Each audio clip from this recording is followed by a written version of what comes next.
안녕하세요. 영광중학교 3학년 친구들. 오늘은 5단원으로 들어가겠습니다. 지난 시간에 선생님이 대단원 마무리 문제까지 풀으라고 얘기했는데요. 그거는 여러분들이 등교했을 때 선생님이랑 같이 질문 형식으로 여러분들 대답하면서 문제를 풀어보도록 하고, 내용 정리 쏙쏙도 마찬가지로 그 다음에 이제 우선은 진도를 나가도록 하겠습니다.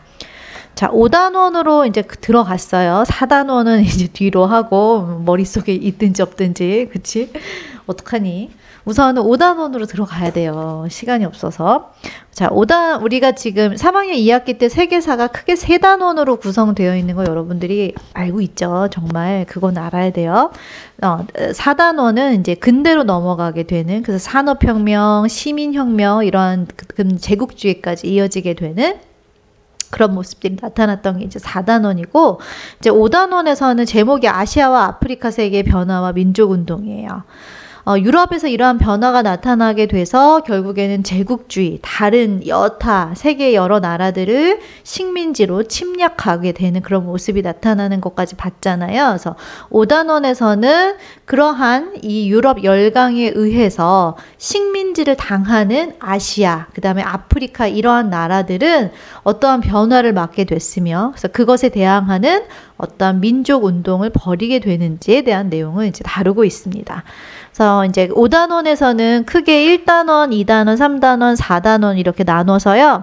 1단원은 중국에 대한 얘기고요. 2단원은 일본, 3단원은 인도와 동남아시아, 4단원은 서아시아와 아프리카 지역에 대한 내용을 살펴볼 겁니다. 근데 우리가 조금 익숙한 게 1단원, 2단원, 중국과 일본에 대한 내용은 이미 우리가 배웠어요. 여러분들 1학기 때 한국사 하면서 양무운동, 메이지 유신 이거 배웠잖아요. 그쵸? 거기다가 조금 더 살을 붙여서 그 중국과 일본의 내용을 배운다라고 생각하면 됩니다. 그 다음에 이제 5단원을 이렇게 배우면 6단원에서는 드디어 이제 세계사의 클라이막스가 나오는, 그쵸? 1차 세계대전과 2차 세계대전에 대한 내용이 이제 나오게 돼요. 제국주의가 이제 극으로 치닫게 되면서 결국에는 이러한 알력 관계 속에서 유럽의 나라들 간에 전쟁이 일어나게 되는데, 여기에 많은 다른 나라들이 함께 전쟁에 이제 휩쓸리게 되면서 엄청난 규모의, 그래서 이름도 세계대전이라고 부르는, 그쵸? 전쟁을 인류가 치르게 되는 그런 내용을 이제 3단원에서, 세 번째 6단원에서 이제 배우게 됩니다. 그래서 이제 우리는 이제 4단원 제국주의까지 배웠고, 이제 5단원 이러한 제국주의 하에 그들에게 식민지를 당했던 지역의 사람들은 어떠한 변화를 겪고 어떠한 노력을 했는지에 대한 내용을 이제 다루는 부분입니다. 그래서 오늘은 이제 먼저 중국부터 해야겠죠, 그렇죠?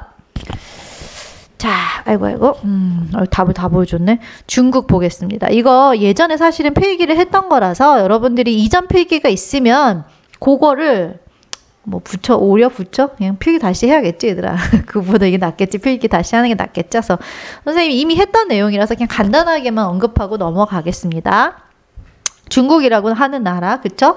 맨 처음에 중국이라고 하는 나라는 우리가 몇백 년 동안 섬길 만큼, 그치? 이 아시아에서는, 그치? 가장 잘 나가는, 내가 세상의 중심이야 라고 생각하는 나라가 이제 중국이었잖아요. 그래서 여전히 당시 유럽 여러 나라들과의 교역을 할 때도 처음에는 주도권을 가지고 있었다. 그래서 당시 중국에서 나는 막대한 양의 차나 비단, 도자기 이런 것들이 당시 유럽에서는 너무나 사고 싶어 하는 그런 물건들이었기 때문에 그러한, 그러니까 무역에 있어서 우위를 점하게 되면서 당시 엄청난 양의 이제 전 세계로부터 은이 중국으로 흘러 들어오게 됩니다. 그래서 이제 은이 곧 돈으로 사용할 수 있는 은본위 화폐 제도다라고 하는 건데, 세금도 은으로 내고 당시 물건을 바꾸고 사고 파는 것도 은으로 사용하는 그런 것을 나타냅니다.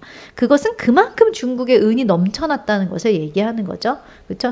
중국은 자급자족 경제가 가능했어요. 그래서 따로 유럽으로부터 우리가 차를 수출해서 그 대신 유럽에서 뭘 수입해야지 이런 게 없었던 거지.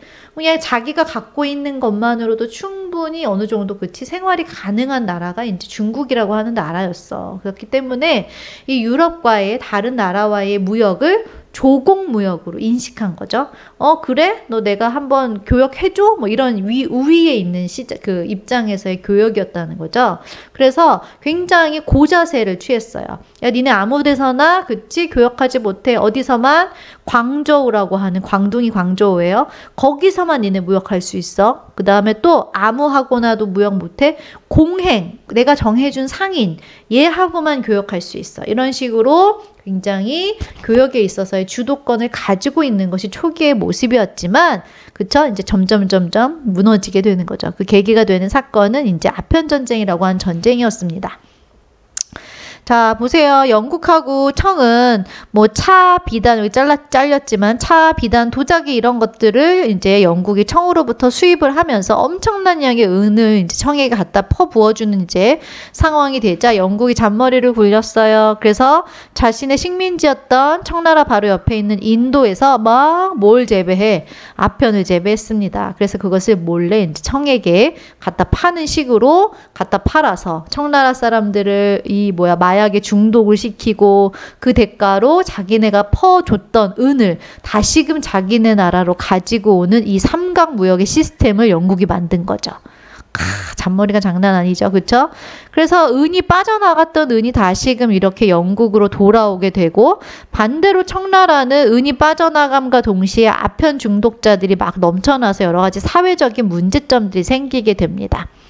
옛날에 이거 봤던 거죠. 그래서 중국은 너무나 큰 땅덩어리고 너무나 먹을 게 많은 그러한 이제 대륙이었기 때문에 유럽의 여러 나라들이 이 중국을 보고 침을 흘리고 칼을 꽂고 있는, 어떻게 내 파이를 더 크게 갈라먹을까 하는 이제 그런 모습이었어요. 그쵸? 그러는 가운데 결국에는 이제 청과 영국 간의 아편 전쟁이 일어나게 됐다는 거 기억나지요? 배웠었어요. 그쵸? 당시 아편에 이렇게 쪄들어 있는 사람들이 너무나 많다 보니까 이제 중국 정부에서는 아편 수입을 금지시키는 것을 당연히 조치를 취했겠지. 근데 그것을 빌미로 영국이 쳐들어온 사건이 이제 아편 전쟁이죠. 말도 안 되는 거죠. 하지만 이제 앞서 있는 무기나 이런 것들을 이용해서 결국에는 전쟁을 승리로 이끈 영국은 처음으로 이제 난징 조약이라고 하는 것을 청과 체결합니다. 중국은 한 번도 이런 굴욕적인 조약을 맺어본 적이 없겠죠. 처음이었겠죠. 그렇죠? 그래서 광저우, 광둥뿐만 아니라 5개의 항을 추가로 개항하고 뭐 이런 내용들 다 배웠습니다. 그래서 이러한 불평등한 조약을 체결을 했어요. 하지만 그 이후로도 또 이제 아편이 문제가 됐어요. 그래서 이때 이제 청나라가 영국이 더욱더 자신이 청나라로부터 이제 우위를 점하기 위해서 사건을 어떻게 보면 좀 조작하죠. 그래서 이제 아무튼 자신의 이제 선박에 배에 이렇게 있는 영국의 국기가 훼손됐다. 이런 거를 빌미로 또 한 번 쳐들어오게 되는 게 이제 2차 아편 전쟁이었죠. 그렇죠? 그래서 결국에 또 영국이 이기고요. 그 결과 텐진 조약, 베이징 조약을 차례대로 체결을 하게 되면서 추가로 또 항구를 오픈하고, 야, 이제 우리나라에서 크리스트교 마음대로 포기할 수 있어. 라고, 그치? 중국은 받아들일 수밖에 없었고, 아편도 마음대로 팔 수 있어. 말도 안 되는 거죠. 그쵸? 그런 것들을 이제, 텐진과 베이징 조약으로 인해서 체결을 하게 됩니다. 그래서 이때 이것을 중재하는 대가로 러시아가 청나라로부터 연해주를 획득했던 거 우리나라 역사와 관련이 있어서 선생님이 같이 알려줬었어요. 그쵸? 그래서 이런 식으로 중국은 처음에는 무역에 있어서 우위를 유지하고 있었지만 1, 2차 아편전쟁을 거치면서 이제 중국의 그 위상이 이제 체면이 완전 구겨지는 거죠. 그런 이제 모습이 나타나게 되면서 중국이 이제 각성을 하고, 안 되겠다. 우리도 근대적인 개혁 운동을 펼치자라고 하면서 굉장히 다양한 각계의 이런 모습들이 나타나게 됩니다. 선생님이 알려준 거는 뭐밖에 없었냐면 양무운동밖에 없었어요, 사실. 양무운동하고 변법 자강운동 정도는 선생님이 알려줬었죠. 근데 사실 그게 다는 아니었거든요. 자, 우선은 양무운동보다도 먼저 이제 일어났던 운동이 뭐가 있었냐면요. 태평천국 운동이라고 하는 운동이 있었습니다. 여러분들 교과서도 같이 보면서 가야겠죠? 142페이지예요. 태평천국 운동. 당시 중국은 아편전쟁 때문에 너무 충격을 먹었어. 내가 세상의 중심인데 어떻게 저런 아이들한테 당할 수가 있지, 그치? 그래서 약간 체면국인 것도 있고요. 또 하나는 이제 그 여러 가지 불평등한 조약을 맺으면서 전쟁 배상금을 물어야 되는 거죠. 그다음에 이제 영국한테 졌기 때문에 영국이 이제 이거를 니네 수입해라 어쩌라 이렇게 이거저거 시키는 게 많았을 거 아니에요. 그래서 결국에는 그런 것들이 다 농민들에게는 부담으로 다가올 수밖에 없는, 그래서 농민들의 생활이 점점 악화되는 이제 그런 상황이었겠죠. 예전에 우리나라가 일본하고 강화도 조약 맺고 백성들이 점점 먹고 살기가 힘들어졌던 것과 마찬가지라고 생각하면 됩니다. 그래서 이때 당시 홍수전이라고 하는 사람이요. 당시 이제 이때 중국에 막 크리스트교가 막 포교되고 있는 그런 상황 속에서 이 크리스트교의 영향을 받았어요. 그래서 당시 어떻게 보면 약간 평등 사상 이런 것들을 내세우면서 태평천국 운동이라고 하는 거를 전개를 하게 됩니다. 그래서 비밀 조직을 만들어서 이 운동을 일으키는데요. 이들의 구호는 뭐였냐면 멸만흥한이었어요. 멸만흥한. 앞으로 이제 근대적 개혁 운동이 여러 개가 나오는데 다 그 네 글자의 그 구호 혹은 원칙 이런 것들이 등장해요. 구별을 할 수 있어야 됩니다. 선생님이 이렇게 네 글자 나오면 어떻게 해석하라 그랬지, 얘들아? 선생님 펜을 안 했네. 어떻게 하라 그랬어요? 뒤앞 이렇게 해석하라고 했던 거 기억나요? 제발 나세요. 기억이 나야 합니다. 어디 갔니? 왜 안 되지? 그래서 멸만흥한이면 어떻게 만멸한흥 이렇게 해석하면 되겠죠. 자, 우선 좀 펜떼기를 활성화시키고 보세요. 자, 여기서의 만은 만주족을 나타냅니다. 만주족. 그건 곧 누구를 의미하는 걸까, 얘들아? 만주족. 응? 지금 중국은 누구예요? 청나라죠, 주인이. 그죠? 근데 청나라는 만주족이야, 여진족. 만주에서 살던 애들이 지금 중국 대륙을 장악해서 세운 나라가 청이잖아. 한마디로 청나라를 어떻게 하지? 멸망시키지. 지금의 중국. 그러면 사실 청나라, 만주족이 중국을 장악해서 지금 나라를 이끌고 가고 있는데 원래 중국의 오리지널 민족은 누구냐면 한족이에요. 한족. 한나라 할 때 그 한족. 그죠? 기억이 나야 되는데, 그치? 그래서 만주족을 멸하고 한족을 어떻게 하지? 다시 일으키재. 한마디로 지금의 청나라 왕조를 무너뜨리고 우리 원래 중국의 주인은 한족이잖아. 우리가 세운 나라를 만들자라면서 당시 일으킨 운동이 태평천국 운동입니다. 그래서 이거 말고도 기존에 중국은 전족이라고 하는 거 여러분들 알아요? 그래서 우리나라 여자들 발하고 중국 여자들이랑 발이 다른데 참 선생님이 지금 그림을 그리려고 했네요. 무모하게도. 그렇죠? 여러분들 교과서 142페이지에 보면은 전족이 나와 있습니다. 뭐야 저기 신발이야? 저기 뭐야? 싶은 그런 그림이 나와 있어요. 정말 선생님 그림 이상하게 그렸네. 여자 애기들을 발을 어렸을 때부터 꽁꽁 싸매. 이거 뭐니? 그래가지고 이 발을 꽁꽁 싸매가지고 못 자라게 하는 거예요. 그래서 성인 여자들이 발이 옛날에 영상 봐가지고 선생님 몇 센치였다고 봤는데 까먹었네요. 같이 계약하고 나서 선생님 영상 전족과 관련된 영상 하나 보여줄게요. 진짜 너무 선생님이 중국에서 전족이 있다는 건 알고 있었거든. 근데 그거를 보지는 못했었는데 거기 영상에 그 전족이 나오는데 너무 징그러워요. 근데 그래서 전족 때문에 여자들이 걸어 다니지도 못하는, 그치? 여러 가지 문제가 있었는데 이러한 여자들에게 어떻게 보면 족쇄처럼 있었던 나쁜 이제 관습이죠. 이런 것들을 없애겠다. 그 다음에 그러니까 우리나라도 마찬가지고 중국도 당시에는 토지를 중심으로 하는 사회였잖아요. 근데 부익부 빈익빈이 너무나 강했기 때문에 백성들의 가장 큰 가장 원하는 개혁은 토지제도 개혁이었습니다. 야, 근데 내가 이제부터 토지를 균등하게 분배해 줄게. 그쵸? 너무나 획기적이고 백성들을 사로잡는 얘기였겠죠? 그다음 남녀는 평등해. 이런 주장들. 그치? 당시로서는 받아들일 수 없었던 굉장히 획기적인 이러한 것들이 농민들한테 큰 호응을 얻게 되면서 이때 태평천국 운동이 굉장히 흥하게 됩니다. 네. 어디 갔죠? 사라졌네. 선생님 지도를 여기다가 넣었었는데 없어졌네요. 어떡하지? NG네.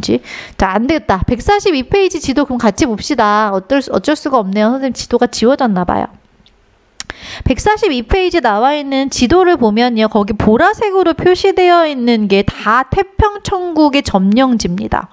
중국 대륙에 특히 양쯔강 그 하류를 중심으로 해서 난징 지역의 수도를 이제 만들어가지고 엄청나게 큰 세력으로 나라를 이제 거의 나라라고 볼 수 있는 이제 그 지역을 장악하게 된 게 이제 태평천국 운동이에요. 그래서 이렇게 당시 중국 대륙을 휩쓸 만큼 크게 이제 태평천국 운동이 이제 전개가 됐는데 이때 이제 이것을 한족 출신 같은 한족이죠. 그쵸? 지금 한족을 흥하게 하자라고 하는 운동이었음에도 불구하고 한족 출신의 당시 명나라와 청나라 때의 이러한 지식인층을 신사층이라고 부르는데 이 사람들이 주축이 되어서 의용군이 조직이 되고 또 여기에 외국 군대가 합세를 하게 되면서 결국에는 앞서 있는 이들의 이제 무력에 의해서 결국에는 태평천국 운동은 10년 넘게 존속하지만 결국에는 이들에 의해서 진압을 당하게 됩니다.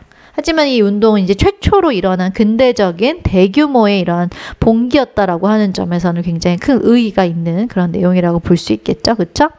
자, 그 다음에 이제 등장하게 된 게 바로 1861년에 나왔던 양무운동이라고 볼 수 있습니다. 이거 우리가 내용 아는 거죠. 그쵸? 야, 우리가 지금 중국이 제일 잘 나가는 나라였는데 왜 졌어? 쟤네 장난 아니야. 지금 서양 무기가 장난 아니야. 너무 세. 그러니까 어떻게 하자. 우리 쟤네 거를 받아들여서 우리도 근대화하자. 근데 중요한 거는 뭐야? 중국은 몸이야. 그치? 우린 바뀌지 않아. 우리가 가지고 있는 아이덴티티, 우리의 근본적인 제도, 정신은 바꾸지 말고 서양에서는 쓸용, 필요한 것만 갖다 쓰자. 한마디로 서양 무기 이런 것들만 갖다 쓰자. 우리 변하지 말고 필요한 것만 보충하자라고 하는 게 양무운동의 핵심이었어요. 그래서 신식 군대 무기 공장 이런 것들을 설립하고 서양의 과학기술을 보급하고 했지만 열심히 노력했음에도 불구하고 그 다음에 전쟁에서 계속 어떻게 지는 거야. 아니 이거 다 도입했는데 왜 계속 전쟁에서 이겨야 되는데 그치? 그렇게 되면서 그 다음에 야 이거는 근본적인 운동이 아니야. 우리도 일본의 메이지 유신처럼 그쵸? 수박 겉핥기식 개혁이 아니라 쟤네가 가지고 있는 근본적인 정치 제도, 사회 이러한 구조 이런 것들부터 개혁해야 돼 라고 하면서 변법 이거 기억나죠 여러분들? 법을 변화시킨다는 거는 아주 근본적인 것부터 바꾸겠다는 소리죠. 그래서 스스로 강해지자 라는 운동이 일어나게 된 게 그치 변법 자강 운동이에요. 그래서 일부 지식인들 층에서 이러한 운동이 일어났는데 당시 이제 지배자였던 서태후와 같은 보수 이제 세력의 반발로 인해서 결국에는 100일 만에 실패로 끝나게 됩니다. 이것도 별 성과가 없었죠. 태평천국 운동은 진압당하고 양무운동은 열심히 추진했지만 성과가 없었고 변법 자강 운동은 막 하려고 하다가 결국에는 제대로 추진하지 못했다라고 하는 것을 알 수 있겠죠. 그렇죠? 요건 여러분들 교과서 142페이지 아래 나와 있는 그치 양무운동을 이끈 이홍장과의 가상 인터뷰의 내용입니다. 이건 한번 그냥 읽어보시면 좋을 것 같아요. 그쵸? 변법 자강 운동을 통해 바꾸려고 한 거 뭘까요? 근본적인 그치? 그런 체제들을 정치적인 제도를 바꾸려고 했던 거겠죠. 그쵸? 자, 그리고 나서 이제 또 이제 변법 자강 운동이 1898년에 이제 실패를 할 때 일각에서는 또 그럼 무슨 운동이 일어나고 있었냐면 극단적인 굉장히 운동이 하나 또 일어나고 있었습니다. 의화단 운동이라고 해요. 이때가 되면 이제 아편 전쟁에서 지고 점점 유럽 열강이 중국의 침탈을 가속화하는 그런 때였고요. 또 그러한 것에 대항하는 중국 내에서 외세를 배격하자 이러한 유럽 열강에 대해 대항하자라고 하는 기운이 점점 고조되고 있는 그러한 상황 속에서 당시 의화 단원들이 조직됩니다. 이 사람들이 서양 세력에 대한 극단적인 적대감을 표출을 하게 되는 운동이 일어나게 돼요. 그래서 이들의 구호는 뭐냐면 부청멸항이야. 부청멸항. 아까랑 다르다 얘들아. 태평천국 운동은 멸만흥한이었어. 멸만흥한. 이건 무슨 운동? 이거는 태평천국 운동. 얘는 의화단 운동. 부청멸항. 그럼 얘는 봐봐. 얘도 또 뒤압이야. 요번에는 청나라라고 나왔네요. 만주족이 아니라 청나라라고 나왔네요. 청을 도와가지고 서양을 멸하자라고 하는 겁니다. 예전에 태평천국 운동은 지금 청나라를 무너뜨리고 한족을 흥하게 하자라고 하는 거였는데요. 이제는 서양의 침입이 너무나 강하게 태클이 들어오다 보니까 야, 지금 우리는 우선 살아야 돼. 우리는 한족, 청나라 이런 것을 가릴 때가 아니야. 그러니까 지금의 정부인 청나라를 도와가지고 우선 뭐부터 해야 돼? 서양 세력을 우선은 없애는 것부터. 그게 급선무야 라고 하면서 부청멸양을 내세우면서 이제 의화단 운동이라고 하는 운동이 일어나게 됩니다. 그래서 이때 당시 크리스트교를 포교하기 위해서 중국에 들어와 있었던 서양 선교사들, 그 다음에 외교관들, 이런 사람들을 이제 살해하는 것, 그 다음에 이들이 이제 중국에 있는 여러 가지 물자를 가져가기 위해서 깔았던 철도, 그 다음에 세운 교회, 이런 것들을 막 파괴하면서 극단적인 적대감을 표출하는 그런 운동이 1889년, 선생님, 미안해요. 이거 고쳐야겠다, 얘들아. 큰일 날 뻔했네. 9년이에요. 1899년으로 고쳐주시면 되겠습니다. 그래서 의화단 운동이 이러한 모양새로 이제 나타나게 됩니다. 그래서 굉장히 극단적인 모습으로 운동이 나타났기 때문에 이때 열강들이 연합군대를 조직을 해요. 그래서 결국에는 이 의화단 운동을 당시 이렇게 진압을 하게 되거든요. 그래서 결국에는 열강들은 이 사건을 구실로 삼아서 야, 안 되겠어. 니네가 지금 우리한테 이런 식의 피해를 끼쳤지? 언제 또 우리의 선교사들이나 외교관들이 공격받을지 모르니까 불안해서 안 돼. 우리나라 지금 중국 수도 베이징이죠? 여기에 당시 서양 열강의 군대를 주둔시켜야겠어. 니네 거절 못하겠지, 그치? 니네가 한 짓이 있으니까 라고 하면서 이제 요러한 모양새로 결국에는 외국군이 당시 중국의 수도에 군대를 주둔시키게 되는 결과를 초래하게 됩니다. 그래서 이러한 여러 가지, 그쵸? 태평천국 운동, 양무운동, 당시 그 다음에 변법자강 운동, 의화단 운동이 쭉 근대화 운동의 그 방향으로 이제 계속 일어나게 됩니다. 하지만 다 이렇게 어때요? 이렇다 할 만한 성과가 있어요? 없어요? 없는 그런 모습을 알 수 있죠. 그쵸? 자, 여러분들 교과서 144페이지 아래 보면요. 근대적 개혁운동의 전개 하면서 거기에 말풍선 안에 들어갈 구호를 적어보자 하는데요. 이거 한번 적어보세요. 적어보시고 그거에 대한 내용은 다음 시간에 선생님이 등교했을 때 같이 얘기하도록 합시다. 이런 것들이 들어가면 되겠죠. 그쵸? 자, 그 다음에 2번 각 사건의 성과와 한계점에 대해서 토의해보자 이렇게 나왔는데 요거는 선생님이 좀 따로 필기를 여러분들 마지막으로 좀 시키려고 합니다. 한번 보세요. 자, 오늘 선생님이 알려준 태평천국 운동, 양무운동, 변법자강 운동, 의화단 운동이 나왔는데 각 한계와 성과와 한계점이 동시에 존재합니다. 자, 먼저 태평천국 운동 같은 경우에는 최초로 일어난 반봉건적인 대규모의 이제 혁명이었다. 라고 하는 점에서는 의의가 있다라고 볼 수 있겠죠. 그쵸? 하지만 결국에는 지도층 내부가 분열이 일어나고 또 같은 한족이지만 걔네들이 이 태평천국 운동을 공격함으로 인해서 실패로 끝나게 된 이제 그런 한계점이 있는 운동이 태평천국 운동이라고 볼 수 있고요. 양무운동은 그쵸? 근대적인 것들을 도입하고자 그쵸? 서양의 것을 수용해서 결국에는 일시적으로는 중국이 약간 통치가 회복되고 약간 발전하는 모습이 나타나기는 해요. 하지만 얘는 어때요? 수박 겉핥기라고 얘기했죠. 근본적인 해결책은 아니었어. 당시 정치적인 체제의 모순, 사회적인 체제의 모순, 이러한 것들 근본적인 것이 아닌 그쵸? 우리는 바뀌지 않고 쟤네에 필요한 것만 갖다 쓰겠다라고 하는 그러한 원칙으로 인해서 이러한 소극적 개혁으로 인해서 큰 성과 없이 끝나게 된 게 양무운동입니다. 자, 세 번째 변법자강 운동은 근본적인 정치제도 개혁하자라는 운동이었어요. 하지만 뒷받침이 되지 않았어요. 당시 지도층이었던 사람들이 결국에는 반발을 했기 때문에 100일 만에 100일 천하로 끝나버린 운동이 변법자강 운동이었습니다. 마지막으로 의화단 운동은 제국주의에 대항하는, 그래서 이제는 우리 한족, 당시 뭐 만주족 이런 거 따지지 말고 우선은 서양 세력을 몰아내자라는 그때 하나된 그러한 중국인의 운동이 의화단 운동이라고 볼 수 있지만, 결국에는 어떻게 서양 열강에 의해서 군대를 수도에 주둔시키게 되는 빌미를 제공한 게 되는 거죠. 그렇죠? 그래서 그러한 점에서는 의화단 운동도 이러한 한계점이 있다라고 볼 수 있는 거죠. 자, 오늘 여기까지 할 겁니다. 수업은요. 그래서 결국 선생님이 지금 144페이지까지 나갔고요. 다음 시간에 이제 중국에서 마지막으로 일어난 근대적인 혁명이라고 할 수 있는 신의 혁명, 그것으로 인해 이제 중화민국이라고 하는 오늘날 중국의 국가 체제죠. 그렇죠? 중화민국이 이제 등장하게 되는 이제 그런 모습까지 다음 시간에 살펴보도록 하겠습니다. 오늘 배웠던 내용이 많이 있어서 그래도 조금은 낫지 않을까 선생님 혼자 생각해 봅니다. 오늘 수업도 너무 수고 많았고요. 다음 시간에 보겠습니다.